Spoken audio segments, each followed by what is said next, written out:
पर कुछ लोगों के नाम डायरी में नहीं लिखते, क्योंकि उनका जो नाम है वो आपके स्मरण में रहता है।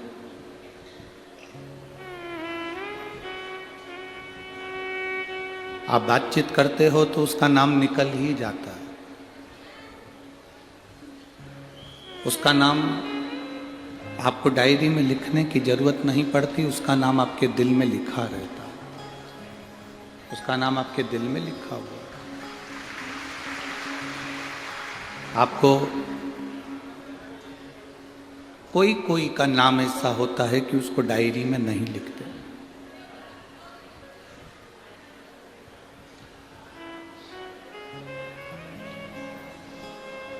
पूरी डायरी में सबका नाम लिखा, कोई विपिन का लिख रहा है, कोई विनोद का लिख रहा है,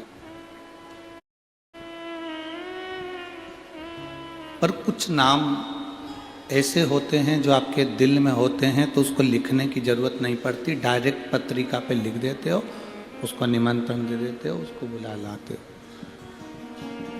उसका निमंत्रण दिया और बुला लाते।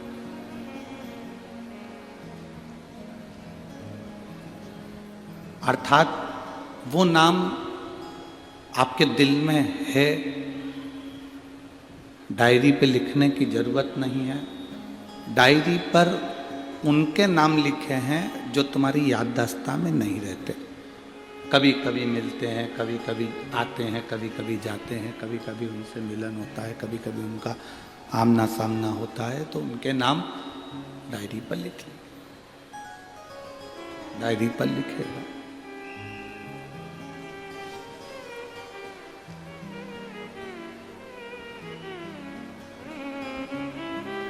एक नाम डायरी पर लिखा और एक नाम दिल में लिखा हुआ है कि इसको बुलाना है, उसको डायरी में नहीं लिखना, दिल से। उसी तरह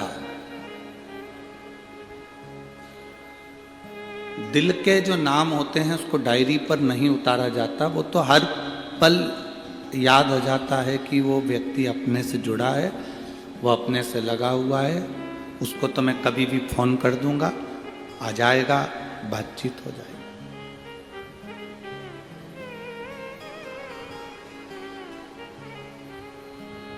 देवताओं के पास में भी एक डायरी है, उस डायरी में नाम लिखे जाते हैं। ब्रह्मा जी की भी एक डायरी है, भगवान विष्णु की भी एक डायरी है, डीले कम कर दो। भगवान ब्रह्मा के पास एक डायरी है, भगवान विष्णु के पास एक डायरी है, चित्रगुप्त महाराज जी के पास एक डायरी है, धर्मराज के पास एक डायरी है, विधाता के पास में एक डायरी है। सबके पास में स्वयं गणेश जी महाराज भी एक डायरी अपने पास में रखते हैं। माँ जगत जननी माता सरस्वती भी एक डायरी अपने पास रखती है, माँ गायत्री भी अपने पास में एक ना एक डायरी रखती है।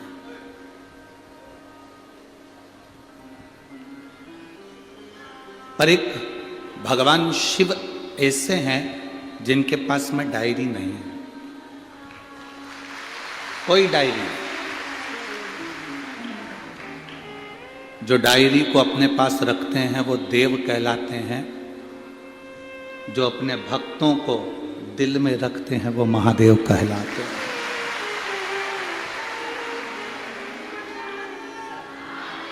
उनके पास में कोई डायरी नहीं है, उनके पास में लिखने के लिए कोई जगह नहीं, आवाज क्लियर नहीं हो रहा है, उनके पास कोई डायरी नहीं है, उनके पास कोई पेन नहीं है, वो अपने दिल पर, अपने हृदय पर लिख लेते, अपने मन पर, अपने दिल पर जो लिख लिया लिख लिया, जो भक्त उनके दिल में आ गया वो आ गया। अब उसको लिखा नहीं जा रहा, उसको लिखना नहीं। और ये हमारा विश्वास कहता है, ये हमारा भरोसा कहता है, ये मेरा विश्वास कहता है कि जितने भी यहाँ शिव महापुराण की कथा को श्रवण कर रहे हैं और जितने टीवी चैनल के माध्यम से कथा सुन रहे हैं, जितने फेसबुक यूट्यूब के माध्यम से कथा सुन रहे हैं, जितने भगवान की कथा को श्रवण करने के लिए यहाँ पर आए हैं, जितने टीवी पर कथा सुन रहे हैं, फेसबुक यूट्यूब पर कथा सुन रहे हैं, आप सबको मेरे भोलेनाथ ने डायरी में नहीं लिखा, आप सबको मेरे भोलेनाथ ने अपने दिल पर लिखा, अपने हृदय में लिखा। उसको डायरी में लिखने का समय नहीं है। जो मुख से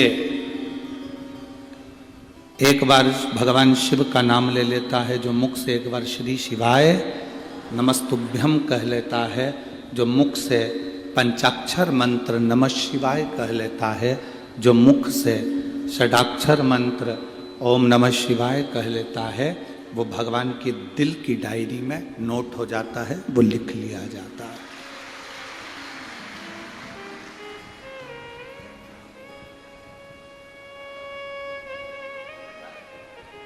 फिर वो शिव का हो गया, शिव उसके हो गए।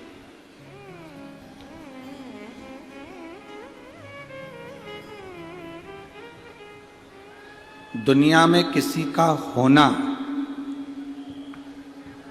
सरल है। शिव महापुराण की कथा कहती है, दुनिया में किसी का होना सरल है। आप किसी के हो सकते हो। आपने कह दिया मैं तो तुम्हारा हूं, मैं तो उनका हूं, मैं तो उनका हूं, मैं तो उनका हूं।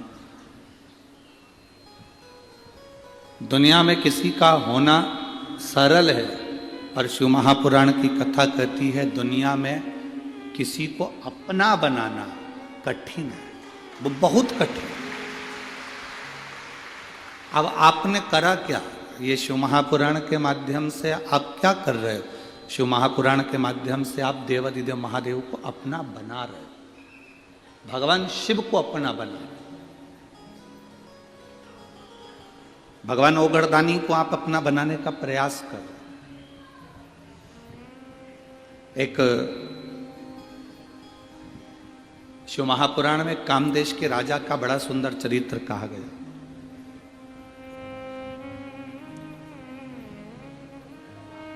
बड़ा सुंदर चरित्र है।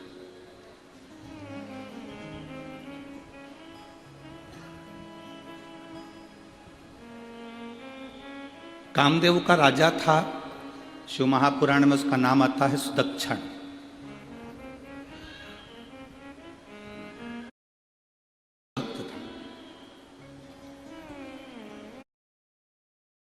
अब वो कामदेव का जो राजा था सुदक्षण, अपनी धर्म पत्नी सुदक्षिणी के साथ में भगवान शिव की आराधना किया करता था, भगवान शंकर की आराधना।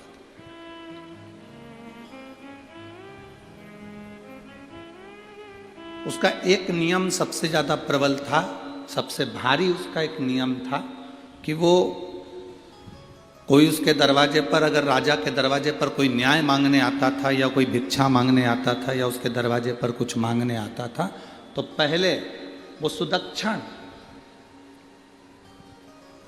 उससे 108 बार भगवान शंकर का नाम मुख से निकलवाता था। कल आपको कथा में कहा था, डीले कम कर दे बाबू, कल आपको कथा में कहा था कि कोई आपके दरवाजे पर मेहमान आया, आपके दरवाजे पर कोई अतिथि आया, आपने उसको चाय पिलाई, मेहमान को भोजन कराया, ठंडा मीठा जो भी खिलाना था खिलाया।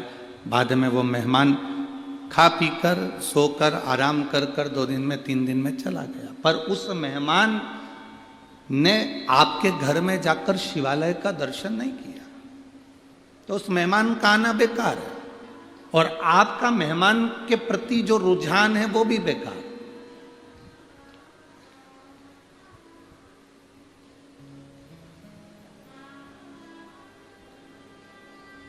शंकर भगवान माता यशोदा जी के यहां पर मेहमान बनकर गए थे एक बार।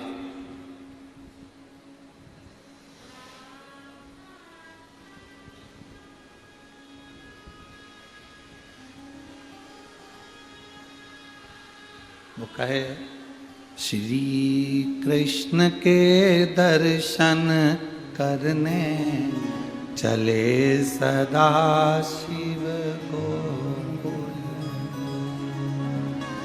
गली गली में शोर मचाए चले सदा शिव। क्या मांगने के लिए गाएं? भगवान कृष्ण का दर्शन। मेहमान आए और तुम्हारे दरवाजे पर आकर के कि हमें भगवान का दर्शन करा दो, तो समझ लो कि मेहमान भी सार्थक है और तुम्हारा घर भी सार्थक है। ये दोनों सार्थक।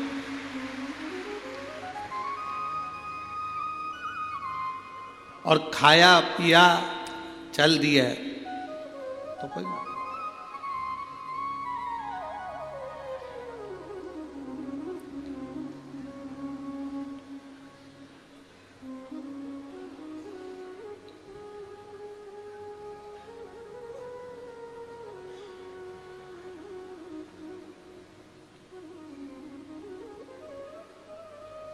कई लोग आते हैं हमारे पास में फोटो लेकर, गुरुजी हम लड़की देखकर आए हैं। 10 लोग गए थे, लड़की देखकर आए, लड़के के लिए बहुत अच्छी है, व्यवहारिक है, गुरुदेव परिवार अच्छा है।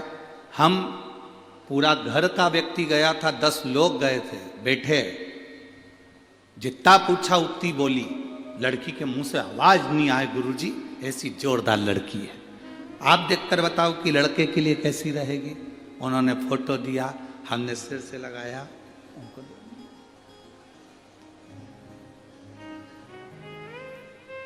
10 लोग गए, एक शब्द नहीं बोली गुरुजी, इतनी सुशील लड़की है। हमने कहा अभी नहीं बोली है, जब वो बोलेगी तो तू भी डोलेगी। अभी काहे बोलेगी? अभी तो शादी ब्याह करना है, उसको भी मालूम है कि संबंध करना है तो थोड़ा मुख को दबा कर रखना पड़ेगा, कम बोलना पड़ेगा। हमने लड़की देखी, घर देखा, परिवार देखा, कुटुंब देखा, पर निवेदन है जिस लड़की के साथ लड़के की शादी कर रहे हो या लड़के के साथ लड़की की शादी कर रहे हो, एक बार जब लड़की देखने जाओ या लड़का देखने जाओ तो पहले उसके घर के मंदिर को, उसके घर के देवालय को, उसके घर के शिवालय को भी जरूर देखो। उसके घर के देवालय शिवालय को भी देखो कि वो सेवा करती कि नहीं करती, भजन के प्रति उसका भाव है कि नहीं।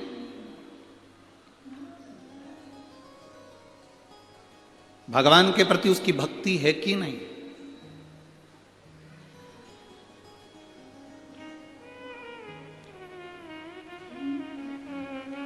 उसका भाव प्रबल है कि नहीं, ये उसके भीतर होना चाहिए। भक्ति का भाव अगर जागृत नहीं होगा तो जीवन का कोई सुख नहीं।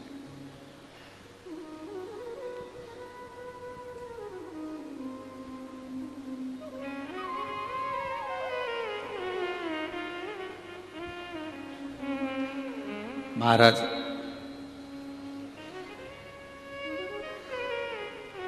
एक कह देना, कर लेना अलग बात है। सास बहू से कह कि तू ये सोमवार का व्रत कर ले, पशुपति व्रत कर ले, सास के कहने पर बहू करे, वो एक अलग बात है। बहू के अंदर पशुपति व्रत के प्रति भाव जागृत हो जाए और जब वो व्रत करे वो एक अलग बात है। फिर महादेव सुनता ही है, फिर महादेव सुनेगा, ये पक्का है। फिर महादेव श्रवण करेगा, ये निश्चित है।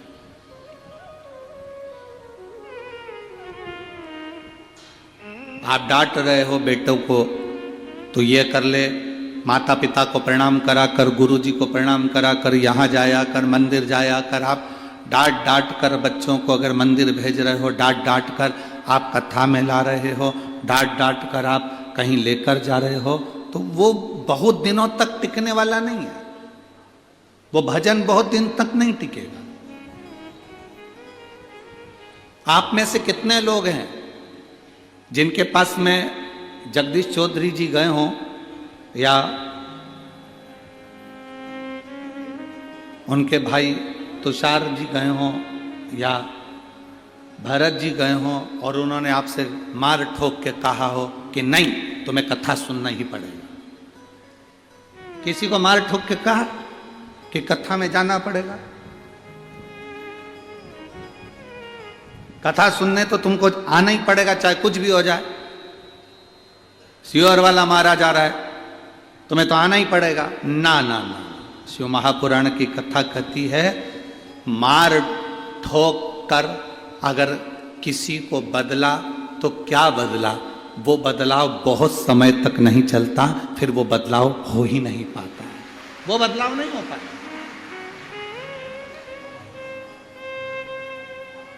भय दिखाकर, डर दिखाकर किसी को बदला तो वो बदलाव नहीं होगा।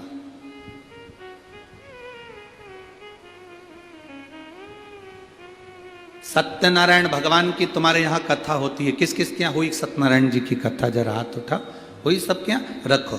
सत्यनारायण जी की कथा होती है तो सत्यनारायण भगवान की लोग कथा सुनने के लिए नहीं आते, उसकी शुरू में पूजन होती है उसमें नहीं आते। सत्यनारायण की कथा में लोग कब पहुंचते हैं?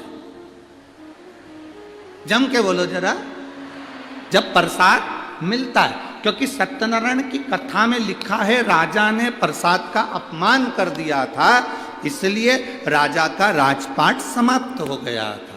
फिर लिखा उसने सत्यनारायण भगवान के प्रसाद का अपमान कर दिया था तो वो राजा के साथ में ये दुख हुआ।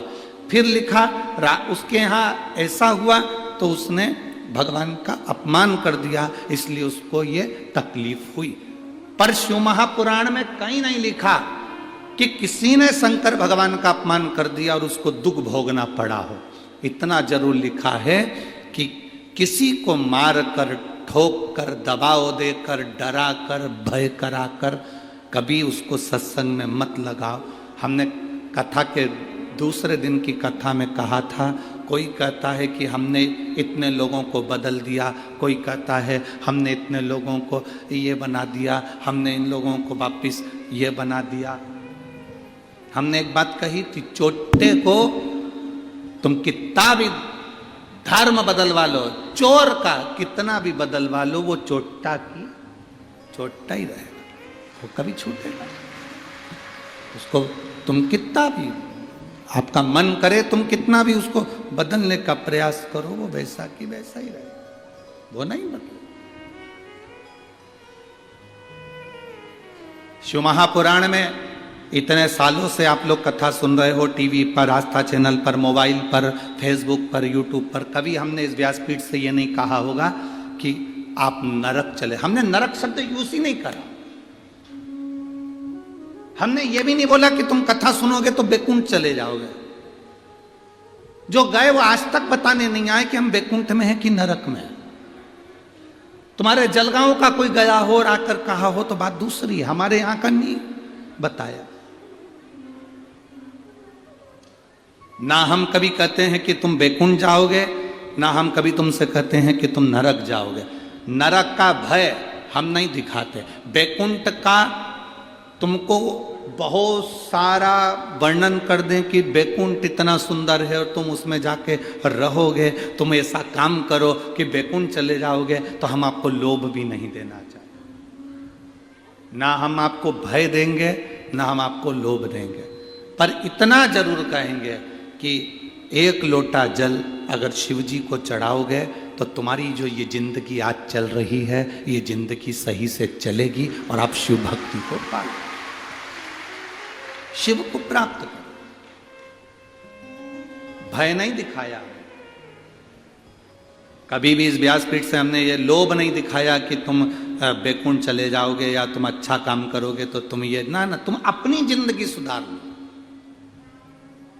किसी बेटे को तुम मार ठोक कर अगर थोड़े दिन मंदिर भेज भी दोगे तो वो 15 दिन 20 दिन जाएगा, उसके बाद नहीं जाएगा। किसी बहू को ठोक कर, गाली देकर, अपशब्द कहकर मंदिर भेज भी दोगी।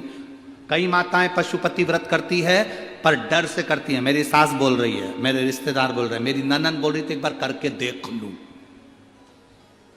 मेरी पड़ोसन बोली है तो इसलिए करके देख लूं। कर मत देखो, तुम्हारा जिस दिन दिल करे, कथा सुनते सुनते जिस दिन तुम्हारे मन में आ जाए कि मेरे बाबा व्यासपीठ से बोले हैं कि पशुपति व्रत करेगी, शिव जी को 1 लोटा जल चढ़ाएगी तो बाबा सुनेगा। जिस दिन तुमने वाणी में शिव को देख लिया, जिस दिन तुमने शिव महापुराण की कथा में शंकर की वाणी में शंकर को देख लिया, उस दिन तुम्हारा दिल कर जाएगा कि अब मुझे व्रत करना है और मेरा बाबा सुनेगा। एक महिला यहां बैठी है जिसको 24 साल तक औलाद नहीं हुई, 24 साल तक।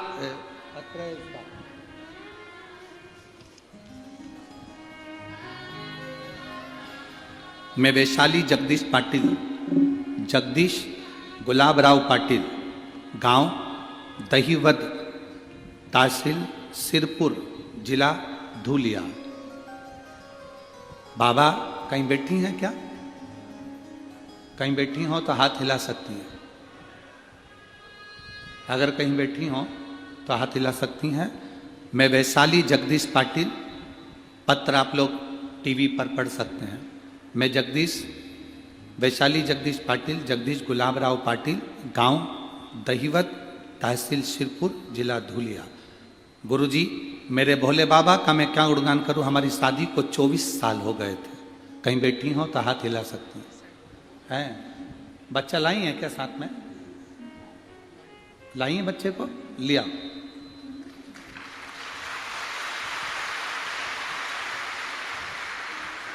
गुरुदेव 24 साल शादी को हो गए थे, फिर भी संतान का सुख नहीं था। गुरुदेव, मेरे पति एक प्राइवेट कंपनी में जॉब करते हैं। फिर एक दिन मेरी सहेलियों ने बात करते करते कह दिया कि तू आस्था चैनल पर कथा सुना कर। हमने सियोर वाले महाराज की कथा आती है, आस्था चैनल पर सुनना प्रारंभ कर। उन्होंने कहा सियोर वाले महाराज की कथा सुनो। आस्था चैनल पर सुनना शुरू किया। जैसे आपने बताया वैसे सफेद आंकड़े की जड़ का प्रयोग किया। 3 महीने के बाद बाबा ने ऐसी कृपा करी गुरुदेव, मेरा गर्भ ठहर गया।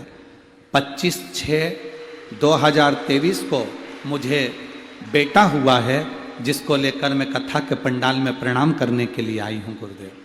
बच्चा छोटा था इसलिए और कथाओं में नहीं पहुंची। ये मेरा पहला पत्र है गुरुदेव, इसको स्वीकार करना।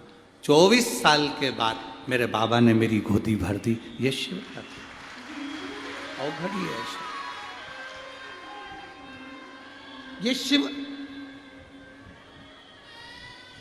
उसकी भक्ति। आज के जमाने के नवयुवक बेटा बेटियां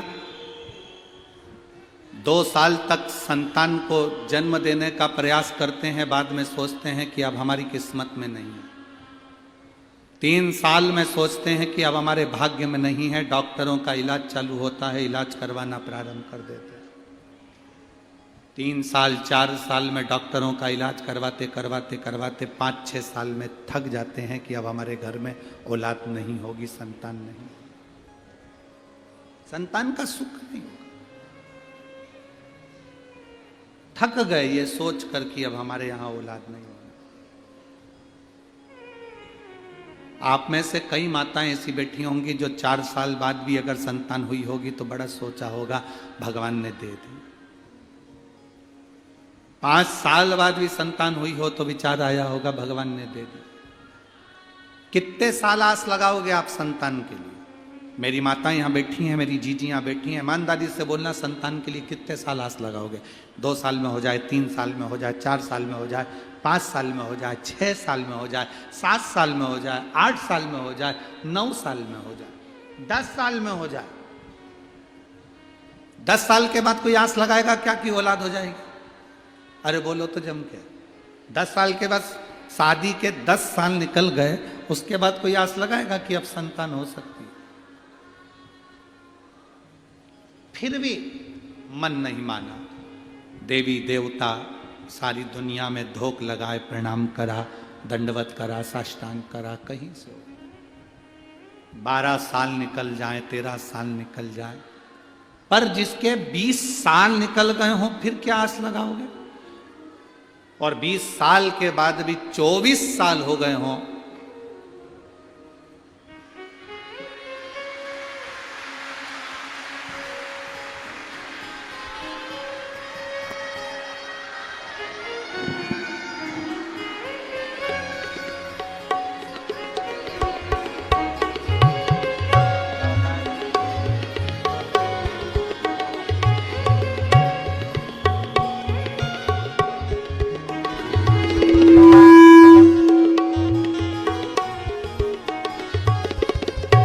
24 साल के बाद बाबा ने दिया, 24 वर्ष। एक जब सब जगह से आस समाप्त हो जाए, सब दूर से जब थक जाओ, सब अपने विश्वास से मत थकना, अपने भरोसे से मत थकना, अपनी दृढ़ता से मत थकना। भरोसा नहीं टूटना चाहिए तुम्हारा, विश्वास नहीं छूटना चाहिए तुम्हारा। इस व्यासपीठ ने ना तो कभी आपको डराया कि आप नरक चले जाओगे, इस व्यासपीठ ने ना कभी आपसे कहा कि आप मरने के बाद बैकुंठ चले जाओगे। इस व्यासपीठ ने हमेशा एक ही बात कही कि जैसा कर्म करोगे वैसा फल भोगोगे, जैसा कर्म करो वैसा फल। मत बुरे कर्म कर बंदे वरना पछताएगा, भगवान की आंखों से तू बच नहीं पाएगा, तू बच नहीं पाएगा। अरे ओ अज्ञानी मत करना, अरे ओ अज्ञानी मत करना। तेरे कर्म का फल भी तू ही पाएगा, जैसा किया तूने तेरे आगे आएगा। मत बुरे कर्म कर बंदे वरना पछताएगा, भगवान की आंखों से तू बच नहीं पाएगा, तू बच नहीं पाएगा। बस शिव कथा कहती है आपकी दृढ़ता, आपका भरोसा छूटे ना। कई माताएं पशुपति व्रत कर लेती हैं किसी के कहने पर, बाद में उनका काम नहीं होता तो वो कहती हैं हमने करा था, हमारा तो हुआ ही नहीं। कारण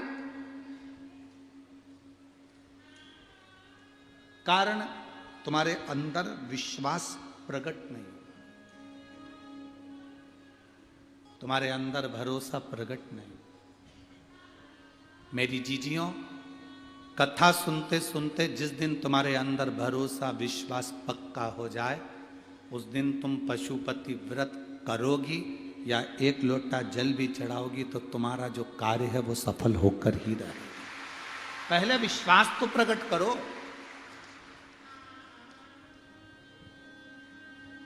सास का दिल जीता ही नहीं और सास की रकम चाहिए, दे देगी। जलगांव की दे सकती है, हमारे सीहोर की नहीं देगी।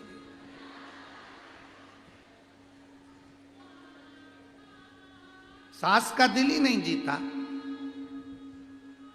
सास का आदर नहीं कर रही, सम्मान नहीं कर रही, उसको माँ की तरह मान नहीं रही, उसको आदर नहीं दे रही, सम्मान नहीं कर रही, सत्कार नहीं कर रही, और आस लगा कर बैठी है कि मेरी सास मुझे रकम दे दे। पहले दिल तो जीतो, सास के प्रति विश्वास तो जीतो कि मेरी सास मुझे प्रेम करती है, मेरी सास मुझे आदर देती है, मैं भी अपनी सास को आदर दूं। ये भीतर का जब प्रेम प्रबल हो जाएगा तब रोम रोम संत हो जाएगा, सास तुम्हें तिजोरी की चाबी दे दे।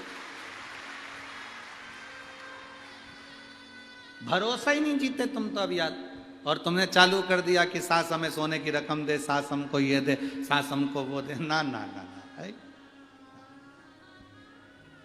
जलगांव की सास दे सकती है, सीहोर की सास नहीं देगी।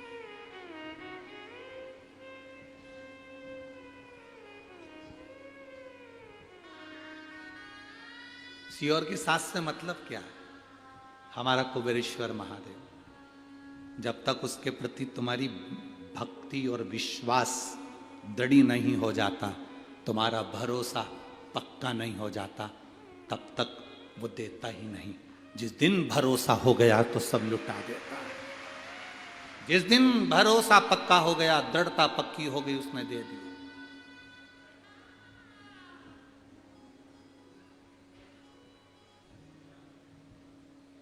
पहली कथा है जलगांव की, जिसमें 2 बोरी भराकर पत्र आ चुके हैं। आज चौथे दिन की कथा तक 2 बोरी पत्र।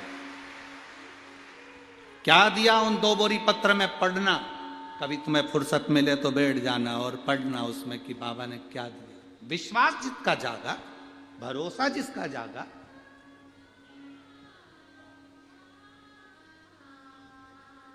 मार मार कर कहा जा रहा है पशुपति व्रत कर ले, सोमवार को लोटा भर के जल चढ़ाया कर, शिव जी के मंदिर जाया कर। अंदर से प्रेम ही नहीं, अंदर से विश्वास ही नहीं, तो क्या फायदा? पर मेरा विश्वास करता है, इस व्यासपीठ से हमारा विश्वास करता है, आप जो लाखों की संख्या में कथा सुनने के लिए आए हो, टीवी पर, आस्था चैनल पर इतने चैनल आते हैं, सारे चैनल छोड़कर 2 बजती है और आप कथा के लिए इतने आतुर हो जाते हो कि टीवी आंख खोलकर, मोबाइल खोलकर ऑफिस में बैठ जाते हो। यह हमारा विश्वास करता है कि आपके अंदर विश्वास जागा है। आपके अंदर विश्वास जागा है मतलब आप यहां से कथा सुनकर जाओगे, दिल से प्रार्थना कर कर जाओगे, तो तुम्हारे अंदर जो विश्वास जागा है, तुमने बाबा से जो झोली पसार कर मांगा है, ये विश्वास करता है कि अगली कथा जहां होगी वहां तुम्हारा भी लेटर, तुम्हारा भी पत्र वहां पर होगा। ये निश्चितता है, ये भरोसा।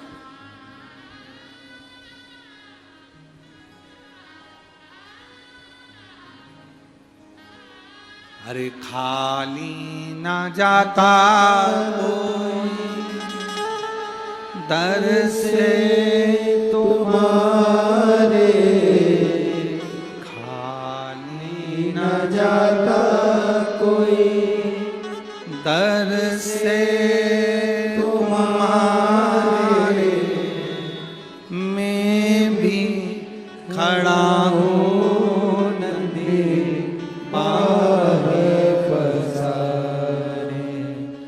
अपने हृदय से, लगा लो गिरा जा रहा हूँ, उठा लो भोले अपने दर से, अब तो ना टालो, गिरा जा रहा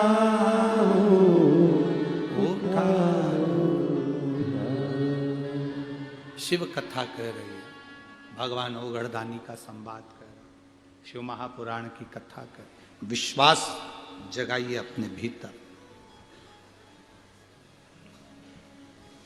विश्वास, भरोसा। महाराज कामदेश के राजा सुदक्षण उनकी धर्म पत्नी के साथ सिंहासन पर बैठते थे और न्याय देते थे। न्याय देने के पहले उनका एक निर्णय था, दरवाजे पर कोई मांगने आएगा तो 108 बार नमः शिवाय, ओम नमः शिवाय कहे। न्याय दिया जाएगा तो उसमें भी श्री शिवाय नमस्तुभ्यम या ओम नमः शिवाय कहा जाएगा। बहुत जरूरी है।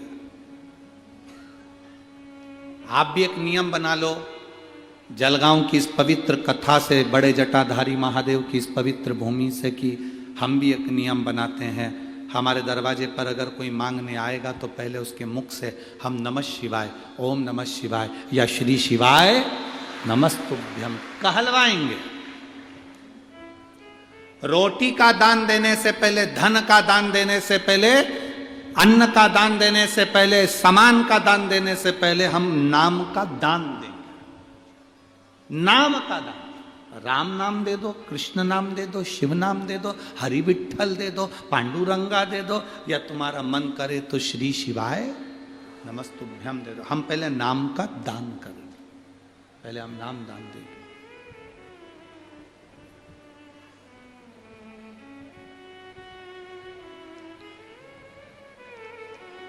क्यों? उसका क्या कारण है? नाम दान देने का उसका कारण क्या है? उसका कारण केवल इतना है कि हमारे घर का जो भोजन लेकर जाएगा जो भोजन करेगा शिव भक्ति में, वो भगवान का अगर हमारे घर का भोजन करे और उस भोजन उसके शरीर में अगर असर करे तो वो भी दिन भर में 24 घंटे श्री शिवाय नमस्तुभ्यम कहता रहे। भगवान का भजन।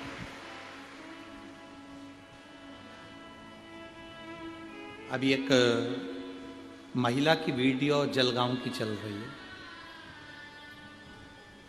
अब कौन महिला है हमें तो नहीं मालूम, पर उस महिला की वीडियो सोशल मीडिया पर चल रही है। वो एक छोटा सा माइक यहाँ कसी हुई है, यहाँ पर उसने माइक कस रखा है और यहाँ से उसने एक वो माइक लगा रखा है।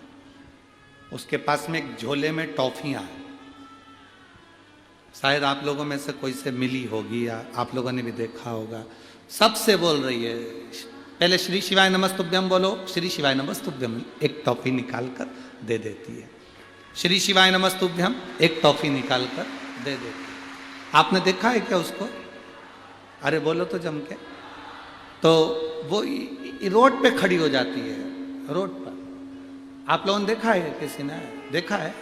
वो तो वो रोड पर खड़ी होती है और रोड पे खड़ी होकर टॉफी रखती है, श्री शिवाय नमस्तुभ्यम, श्री शिवाय नमस्तुभ्यम।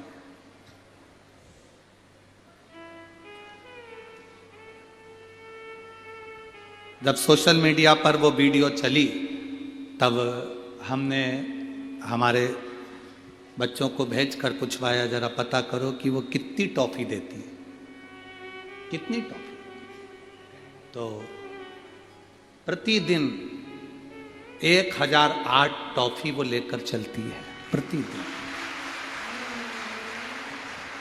अब 1008 लोगों से श्री शिवाय नमस्तुभ्यम कहलवाना, फिर उनको टॉफी देना, उनका मुंह मीठा कराना, और खुद भी बोल रही है, सामने वाला भी बोल रहा है। कुछ लोग बाजू में से जा रहे होंगे तो वो भी सुन रहे हैं, सुन रहे। पुण्य कितना, क्या उसका फल खाली हो सकता है?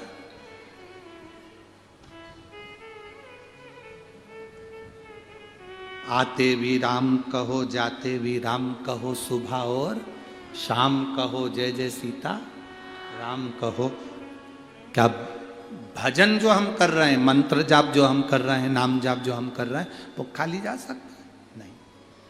आज मंदिरों में लोगों ने लिख दिया दरवाजे पर, श्री शिवाय नमस्तुभ्यम। आप बड़ा जटाधारी का मंदिर का दर्शन करने जाना, उसके भी दरवाजे पर लिखा हुआ है श्री शिवाय नमस्तुभ्यम। कोई पढ़ेगा, उसकी आंखों से वो अंदर जाएगा। कोई बोलेगा तो सुनकर वो अंदर प्रवेश करे। उसका फल हमारे लिए है, उसका फल हमारे लिए है।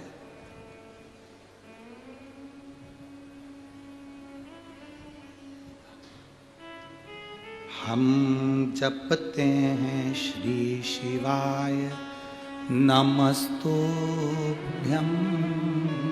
हम जपाते हैं श्री शिवाय नमस्तुभ्यम, हम जपते हैं श्री शिवाय नमस्तुभ्यम, हम जपाते हैं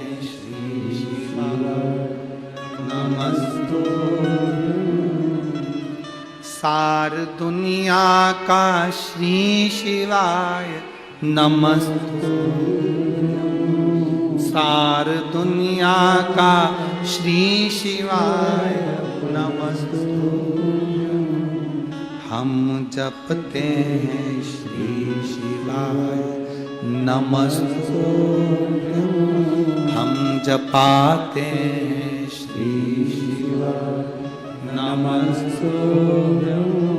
हम शिव को हर पल नमन कर रहे हैं। श्री शिवाय नमस्तुभ्यम का मतलब है शिव तुमको नमन है, तुम्हें नमस्कार है।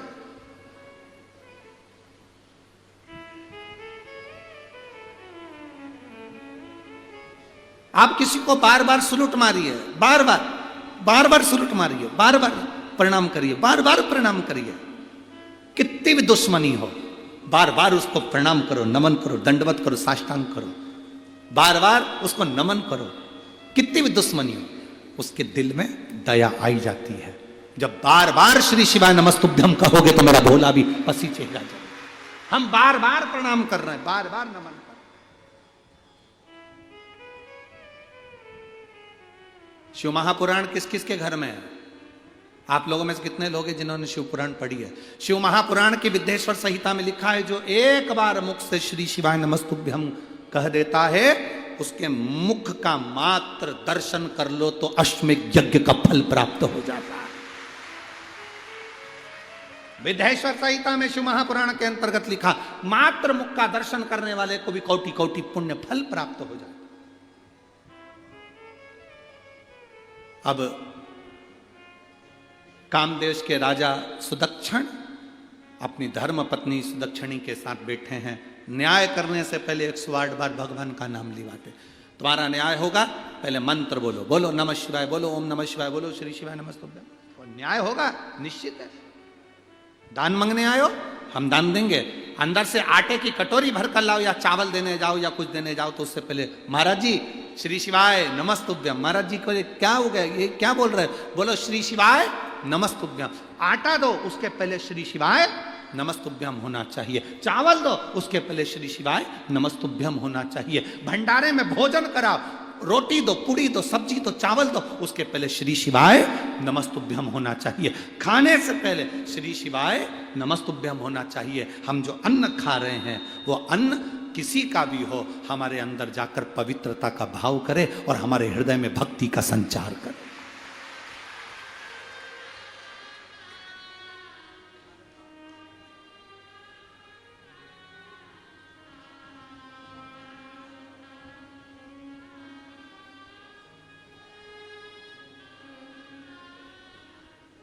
अवश्य पाइए।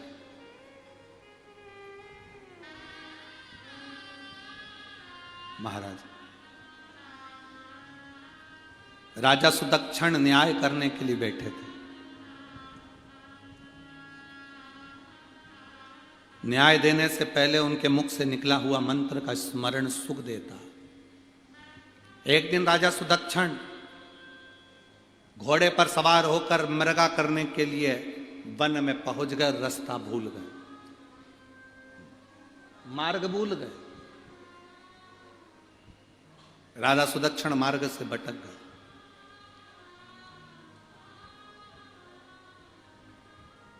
पर भीतर में जो मंत्र भरा हुआ था वो मंत्र डूबने नहीं देता।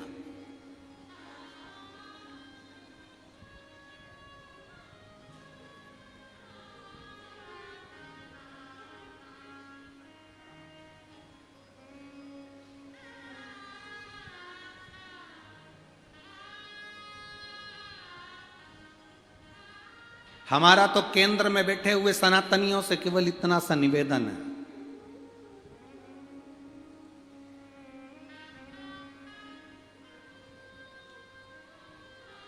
केंद्र में जितने सनातन धर्म के राजनेता सत्ताधारी बैठे हैं उनसे केवल एक ही निवेदन करेंगे, जब आने वाले समय में पूर्ण आनंद के साथ आप विराजमान हो जाएं, तब अपने स्कूलों की पढ़ाई में भारत के पाठ्यक्रम में रामायण, महाभारत, गीता इनको जोड़ देना चाहिए। भारत के पाठ्यक्रम में छोटे छोटे बच्चों के दिल में राम कृष्ण, क्योंकि हमने जो पढ़ा, आपने भी पढ़ा होगा, हमने भी पढ़ा, हमने जो पढ़ा केवल ये पढ़ा औरंगजेब कौन था, बाबर कौन था। हमने जो पढ़ा वो हमने केवल उनको पढ़ा।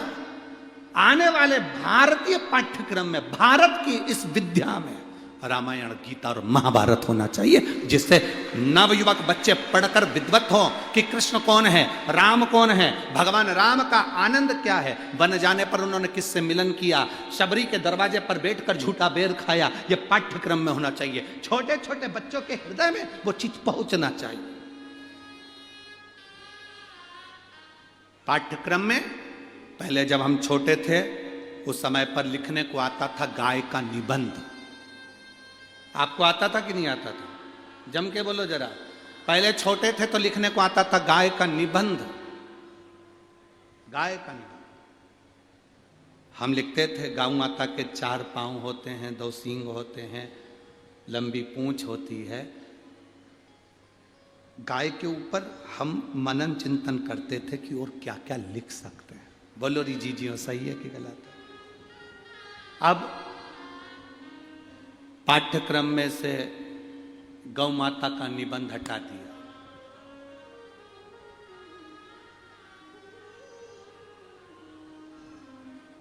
दूसरा निबंध लिखो, मैडम हेरी का निबंध लिखो। फिर लिखा चार्ली का निबंध लिखो। फिर उसका निबंध लिखो। कोई राजनेता का निबंध लिखो, कोई सत्ताधारी का निबंध लिखो। कोई राजनेता का निबंध लिखवा रहा है, कोई सत्ताधारी का निबंध लिखवा रहा है, कोई किसी का निबंध लिखवा रहा है। हमारी गौ माता को सो पाठ्यक्रम में से निकाल कर बाहर कर दिया। पहले छोटा छोटा बच्चा जब गौ माता का निबंध लिखता था तो गाय के प्रति प्रेम जागृत होता था, तो दरवाजे पर आई हुई गाय को एक रोटी देकर भेजता था। अब वो प्रेम जागृत नहीं है। अब हम कह रहे हैं गौ माता की रक्षा करो, बच्चों से कह रहे हैं गौ माता की रक्षा करो, गौ माता की सेवा करो। बच्चों के अंदर अंदर से फीलिंग ही नहीं आ रही है।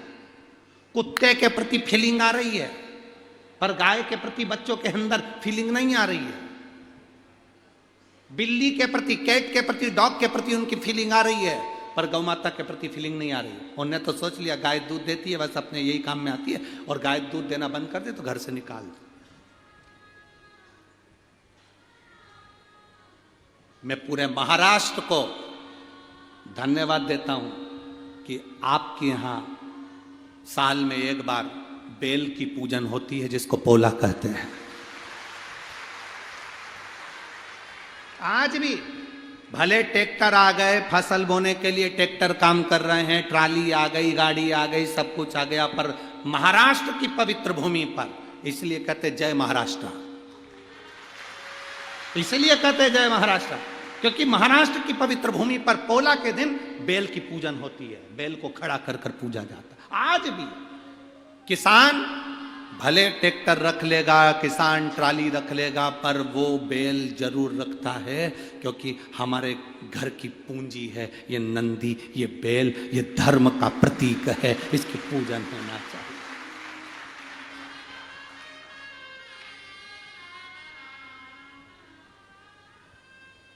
भूल जाए दुनिया में, सब दूर जाओ और बड़े बड़े संतों से भी कहेंगे, हम साधुओं से भी कहेंगे, गुरुओं से भी कहेंगे, तुम दुनिया में बहुत सारी जगह जाना, पर एक बार महाराष्ट्र की धरा पर आकर देखना, जो संत का सम्मान महाराष्ट्र करता है उसके बराबर कोई नहीं कर सकता। जो संत का सम्मान, साधु का सम्मान, गुरुजन का सम्मान जो महाराष्ट्र करता है वो कोई नहीं कर सकता।